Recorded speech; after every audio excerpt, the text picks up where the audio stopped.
It was the summer of 2018 in a small rural town just outside Cedar Falls. A place where everyone knew each other, where doors were rarely locked, and where nothing ever really happened. The Carter family had only moved there a year earlier.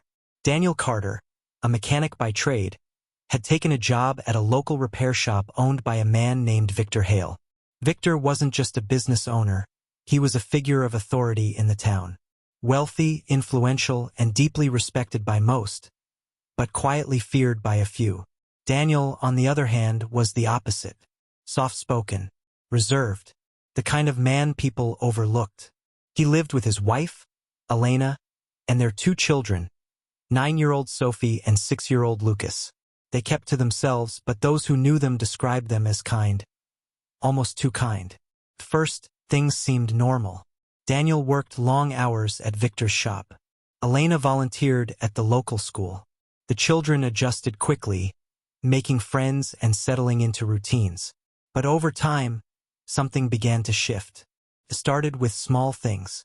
Daniel began coming home later than usual, sometimes with bruises he couldn't quite explain. When Elena asked, he brushed it off, said it was just work accidents. But it didn't feel right. Neighbors noticed he spoke less, avoided eye contact, always seemed tense. Then came the arguments. Late at night, raised voices could be heard from the Carter home. Not constant, but enough to make people wonder. Still, no one interfered. In a town like that, people minded their business. And Victor Hale? He continued to be seen as a pillar of the community. What no one knew was that Daniel had made a mistake. A costly one.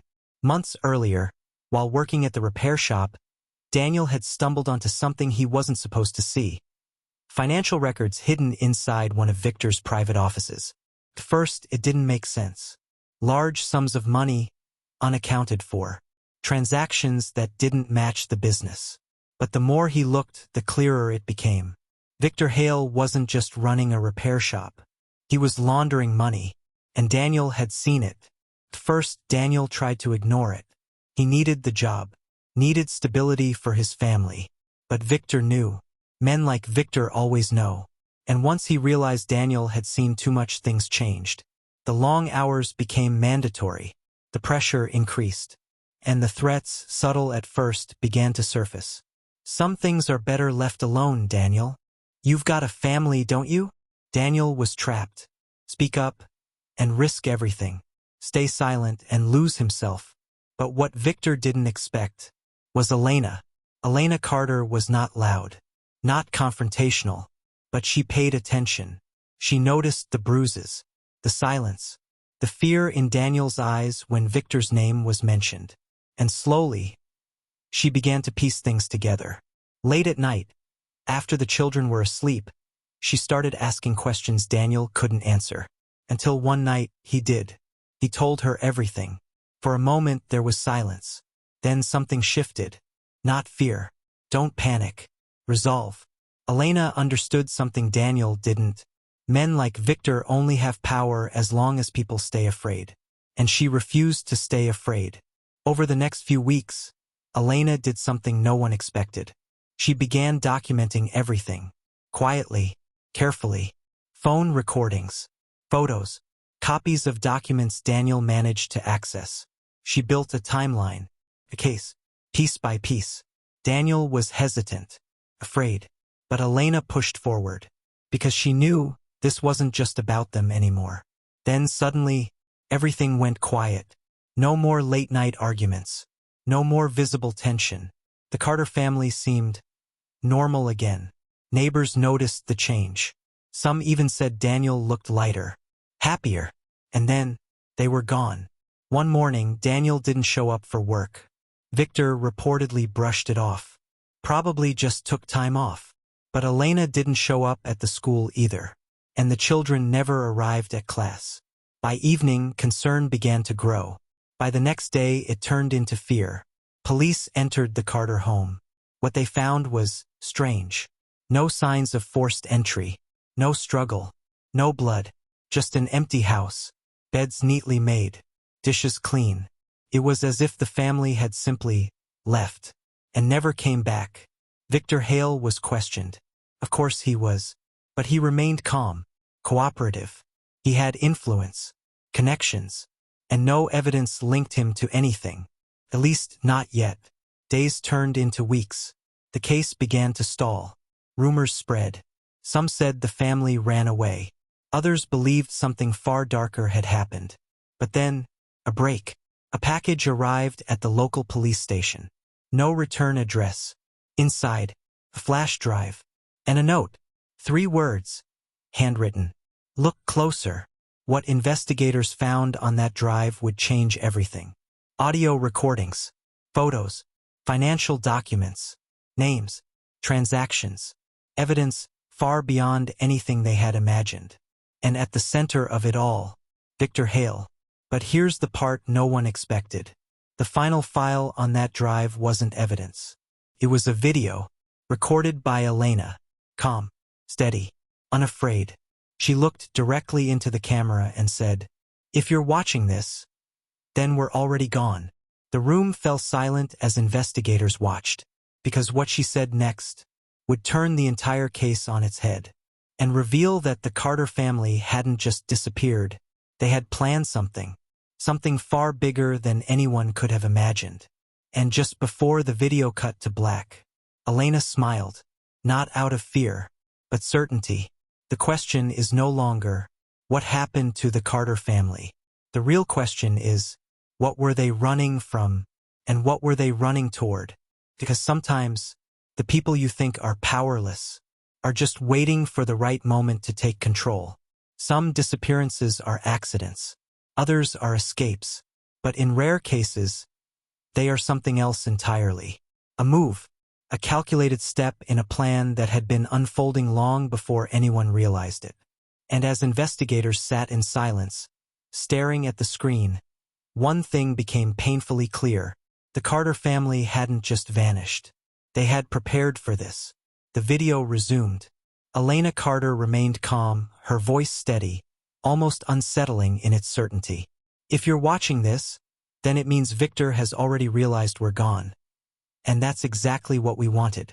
Detectives exchanged glances. This wasn't fear speaking. This was control. Elena continued. "For months we lived under his shadow. Every move was watched. Every mistake is punished. But Victor made one mistake of his own." She paused. "He underestimated us." The footage cut briefly, then returned, this time showing a different angle. A small room. Dim lighting. Papers spread across a table. Daniel sat beside her. No longer the quiet, broken man neighbors had described. He looked focused, determined. "Elena figured it out before I did," he said quietly. "Victor doesn't just control people, he controls information. Money, records. But if you map it out, if you follow the patterns." He tapped a document. "You can expose him." The screen shifted again, this time showing images. Ledgers, bank accounts, transactions tied to shell companies, names of people in positions of authority. Not just in the town, but beyond it. One detective leaned forward. "This isn't just local." Elena's voice returned. "Victor Hale isn't just a business owner. He's part of something bigger. And if you're seeing this, then you already know that." She looked directly into the camera. "But here's what you don't know." The video cuts again, now showing security footage. Victor's garage. Late at night. Daniel moving carefully, accessing files, copying documents. Another clip, Elena photographing records. Then another, a meeting. Victor spoke to someone whose face was blurred. But his voice was clear. "As long as no one talks, everything stays in place." The room fell quiet again. This wasn't just evidence. This was a blueprint. The final segment of the video began. Elena and Daniel stood together now. The tone had shifted. Less explanation. More finality. "We knew we couldn't stay," Elena said. "Not after what we found. Not after what Victor suspected." Daniel nodded. "If we went to the police too early, it would disappear. Evidence, witnesses, maybe even us." Elena took a breath. "So we made a choice." The video zoomed slightly closer. And for the first time, There was something else in her eyes. Not fear. Not relief. Something deeper. "We didn't run," she said. "We moved." The screen flickered, then displayed a map. Multiple locations marked. Routes, dates, coordinates. One of the investigators whispered, "This was planned for months." Daniel's voice returned. "By the time you find this, we won't be where you think we are." Then, the most unexpected part. Elena leaned closer to the camera and smiled. "But Victor will." The room froze. "What does that mean?" One officer muttered. The final clip played. Grainy footage. Time-stamped just hours before the family disappeared. Victor Hale, entering his office, unaware. Moments later, a small blinking device under his desk.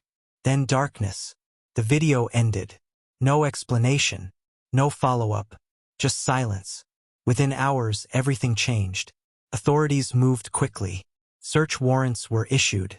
Victor's properties were raided. Financial records seized. Phones, computers, hidden compartments, all uncovered. And what they found was worse than anyone expected. Money laundering, illegal operations, connections reaching far beyond the town.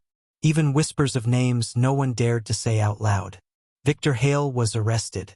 Publicly, the man who once controlled everything now stood in handcuffs. And yet, something didn't feel complete. Because despite everything uncovered, the Carter family was still missing. No sightings, no confirmed location, no trace. But then, 3 days after Victor's arrest, another message arrived. This time not at the station, but directly to the lead investigator's email. No sender, no subject, just a single video file. They hesitated before opening it. But when they did, the screen lit up once more. It was Elena, again. But this time, the background was different. Unknown, unfamiliar. She looked into the camera. Calm, composed, in control. "By now, you've found everything we wanted you to find," she said. "Victor is exactly where he belongs." She paused. And then, for the first time, her expression changed. Slightly, subtly. But this was never just about Victor. The room went still. Elena leaned closer. Her voice is lower now, more serious. "What we uncovered goes far deeper than you think." A brief flicker of static. Then, a single image flashed on the screen. A symbol, unfamiliar. And beneath it, a list of names. The video cut. Silence filled the room again. One investigator finally spoke. Quietly, almost to himself. "This isn't over." Because the Carter family didn't just expose one man. They uncovered something much bigger. And wherever they were now, they weren't hiding. They were still moving, still watching, still one step ahead. So now ask yourself this. If the Carters were able to take down a man as powerful as Victor, what happens when the people behind those names realize they've been exposed? Who are they really running from now? And what secret is so dangerous that an entire family had to disappear to protect it? Comment below what you think is really going on, because in part 2, the truth behind that symbol and the people connected to it is about to be exposed. And once it is, nothing will be the same again.